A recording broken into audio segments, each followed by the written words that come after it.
Com todo o respeito a Vossas Excelências, entendo que, inclusive, pode não ter sido a intenção a propor a matéria, mas no contexto em que ela está inserida, pode sim ser lida como um revanchismo. E eu queria justificar por quê.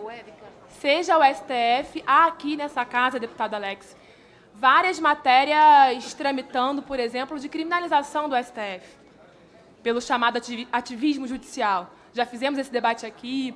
E óbvio que isso é, lamentavelmente, uma tentativa deste parlamento que, apesar de acharem não pode tudo, interferir na harmonia e independência dos três poderes. E não é apenas um revanche ao STF. Há também uma tentativa de resposta à soltura do presidente Lula, que, para mim, não se trata da discussão em questão. Porque a não modificação deste artigo é, ao meu ver, a garantia da democracia, do Estado democrático de direito. E queria fraternalmente dialogar por que acho isso. Porque, antes de tudo, acho que esse parlamento não pode tudo. E é muito explícito no artigo 4º, no parágrafo 4º do artigo 60, que direitos e garantias individuais são cláusula pétrea. É possível modificar a cláusula pétrea? Sim, desde que seja ampliação de direitos e não retrocesso nos direitos que foram estabelecidos num país tão desigual pela nossa Constituição, que visou incidir sobre essa desigualdade. E, lamentavelmente, no meu ponto de vista, mudar o artigo 5º do seu inciso 57, que afirma explicitamente que ninguém será culpado até o trânsito em julgado da sentença penal condenatória, é sim ferir o direito à presunção de inocência. E veja, ao longo da história do direito, se rompeu já na passagem da Idade Média com uma lógica inquisitória. Estamos voltando a uma lógica inquisitória, rompendo, inclusive, senhores e senhoras deputadas, com o princípio da não culpabilidade. Eu vejo isso como um retrocesso gravíssimo, um retrocesso com algo que se baseia no nosso direito, que é a lógica acusatória, e parte não mais da inocência, e sim da culpa. Não posso ser favorável a essa modificação daquilo que conquistamos tão arduamente com a Carta Magna em 88. E veja, o direito à presunção de inocência não é de agora, está lá na Declaração Universal dos Direitos do Homem e do Cidadão, lá do século XVIII. Está na Declaração Universal dos Direitos Humanos, pós-Segunda Guerra Mundial, depois de tantas violações aos direitos e perseguições políticas por meio também de condenações e prisões. Está na Convenção Americana sobre Direitos Humanos. E não dá para deslocar esse debate do que é o Estado Penal brasileiro. A quem serve esta PEC? A quem serve tirar esse direito fundamental, parte de uma cláusula pétrea? Eu queria aqui, lamentavelmente, na verdade, entender como lamentável o discurso da impunidade. Gente, não há impunidade no Brasil. O que há é imunidade. Imunidade para alguns que estão acima da lei. E, com certeza, essa PEC não, infelizmente, não resolve a responsabilização daqueles que ainda hoje estão acima da lei. A gente tem hoje a terceira população carcerária do mundo, a terceira maior população carcerária do mundo. Se prende muito no Brasil, mas se prende equivocadamente, porque tem os imunes. Quem que é preso no Brasil, senhores e senhoras deputados? Dos mais de 800 mil presos, em condições subhumanas, com 40% de presos provisórios, a maioria é por pequenos delitos, deputada Benedita. A gente tem menos de 1% presos por estupro, menos de 1% presos por violência doméstica. Temos aí cerca de 10, 11% presos por homicídio.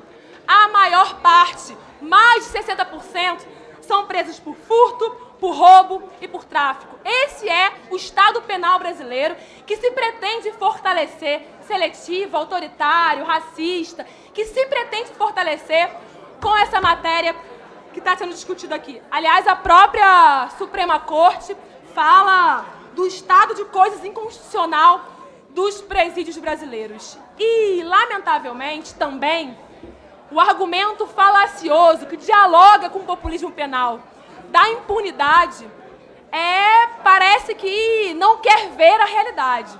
Tanto essa realidade do sistema penal brasileiro, quanto a consequência do que é essa PEC. É mentira que os grandes bandidos vão ser soltos. Vamos parar de inventar mentira para o povo. Já é tanta mentira para o povo. Veja, estupradores não vão ser soltos. Homicidas não vão ser soltos. Cabral não vai ser solto. Cunha. E por quê? Porque já há legislação vigente na própria Constituição que diz que é possível prisão preventiva, é possível prisão temporária, prisão em flagrante.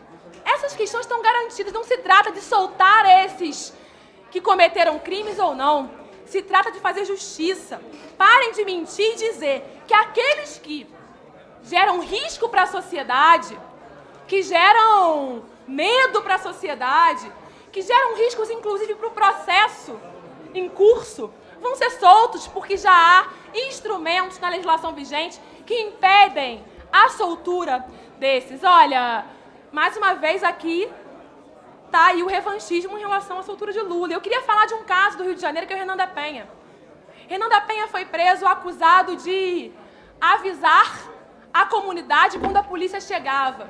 E por avisar a comunidade quando a polícia chegava pelo seu celular, ele foi acusado de estar ao lado do tráfico de drogas. Veja, se eu morasse numa favela, que todo dia tivesse operação policial, eu, obviamente, quando esta operação chegasse, eu ia avisar por todos os meios possíveis a moradores para que não fossem vítimas das chamadas balas perdidas, mas que são achadas. Renan da Penha foi preso. Cabe recurso em instâncias superiores. Ele não deveria ser preso porque a Constituição, essa cartinha aqui, que tanto se joga no lixo na própria Comissão de Justiça, deveria garantir que o Renan da Penha pudesse ter o seu recurso em instâncias superiores. Que, com certeza, poderia mudar o entendimento da sua associação injusta com o tráfico de drogas. Aproveito para reafirmar Renan da Penha livre. É preciso libertar Renan da Penha. Né? E podíamos falar de vários que não cabem no caso, mas Rafael Braga e por aí vai. Além disso, os 5.000 casos citados, estimados pelo CNJ, há um princípio da individualização da pena, que cada caso é analisado de forma individualizada. Portanto, mesmo nesses 5.000 casos, parte desses casos, caso ofereçam riscos para a sociedade, não serão soltos. Então, a lógica da impunidade, o discurso da impunidade é falacioso. E se o Brasil prende muito e prende mal, negar recurso em instâncias superiores, deputada Érica, é sem dúvida reforçar esse Estado penal, seletivo, racista, injusto, autoritário. Veja, parece aqui que se desconhece o papel da Defensoria Pública. Queria saber se algum político já foi defendido por defensor público. A quem serve a Defensoria Pública? O deputado que me antecedeu disse que a Defensoria não consegue alcançar todo mundo. Eu queria trabalhar para que a Defensoria alcançasse todo mundo. Eu não vou retirar direito porque a Defensoria não alcança todo mundo. Vamos fortalecer a Defensoria, fortalecer a Justiça e não retroceder num direito básico. E eu queria trazer dados.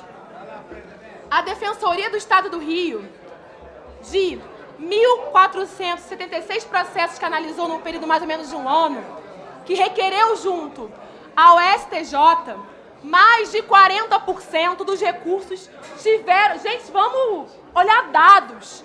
Tiveram resultado positivo. Então não serve para essas pessoas o recurso? Vamos provocar injustiça para essas pessoas? E um dado mais grave, deputada Érica.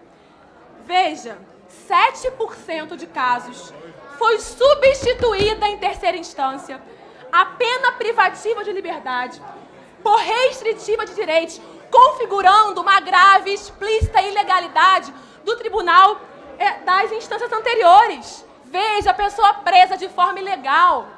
7%, eu vou ignorar que 7% de pessoas foram presas de forma ilegal e não para por aí.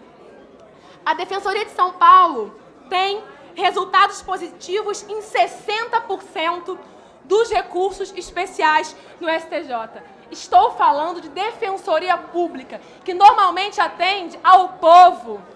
Não estou falando de político, de gente que hoje já tem imunidade. Qual político está na cadeia? Vamos combinar. A cadeia está cheia de preto, pobre e favelado. E isso é explícito, evidente.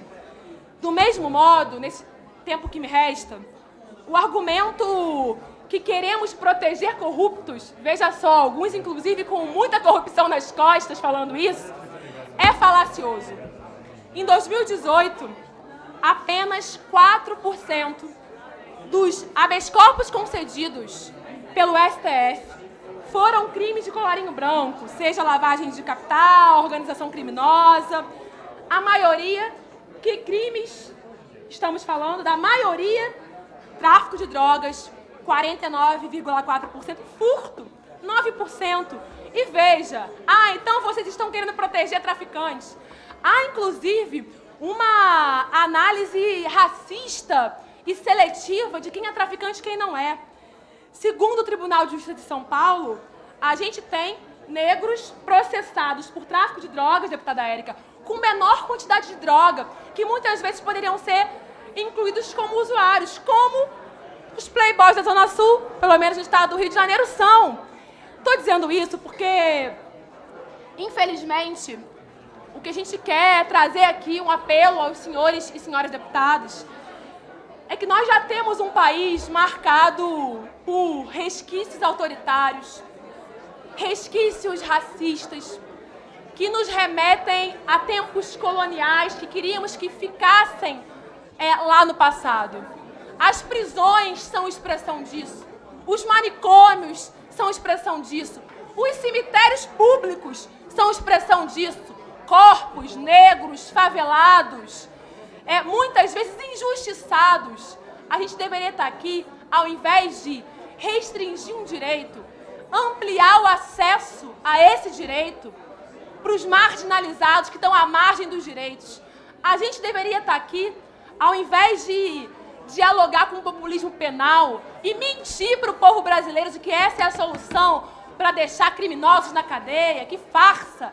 Ao invés de apresentar essa farsa para o povo brasileiro, se preocupar com penas alternativas, com a situação inconstitucional em que se encontram os presídios, que leva, inclusive, a muitos que entram por pequenos delitos, saem cansados da vida, saem, inclusive, dispostos a viver do crime, porque tem a vida chicoteada, como nos tempos da escravidão. É lamentável que essa casa queira, de forma, ao meu ver, não prevista na Constituição, alterar a cláusula pétrea.